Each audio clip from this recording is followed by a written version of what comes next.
આ ભલે દેવતાઓ હતા, બ્રહ્મા બધીનું સૃષ્ટિનું કાર્ય કરતા હતા, મહાદેવજી એ સંહારનું કાર્ય કરતા હતા, નારાયણ ભગવાન પોષણ કરતા હતા, પણ આ દેવીઓ આગળ બધા હાથ જોડતા હતા. દેવી આગળ હાથ જોડતા હતા. ઘરના હોય એટલે તમારે અમુક કયું પણ એમનું કરવું જોઈએ.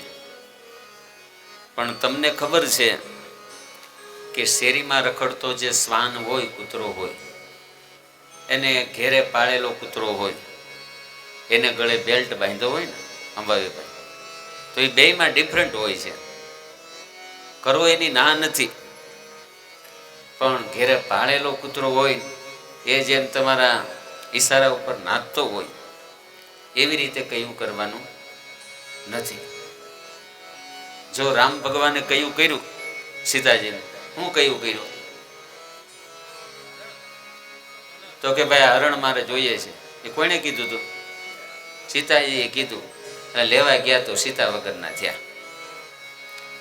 રાવણે કયું કર્યું, રામ ભગવાને કયું કર્યું તો એને દુઃખ આવ્યું. અને રાવણ મંદોદરીનું માયના નહીં તો દુઃખ આવ્યું. કઈ જગ્યાએ માનવું, કેટલું માનવું, આ બધું તમારે ધ્યાન રાખવાનું. સમજ્યા? તમારે બધું ધ્યાન રાખવાનું. અને તહેવારના દિવસો આવે એમ કે ભીમ અગિયારસ કરવા જવું છે, આઈટમ કરવા જવું, તો ના પાડવી જ નહીં. હો, તમને તો ફાયદો જ છે હરવારે, તમને તો ફાયદો જ છે હરવારે. અને અત્યારના જમાના પ્રમાણે માણસોની, ભક્તજનો સહન શક્તિ ડે બાય ડે ઓછી થતી જાય છે.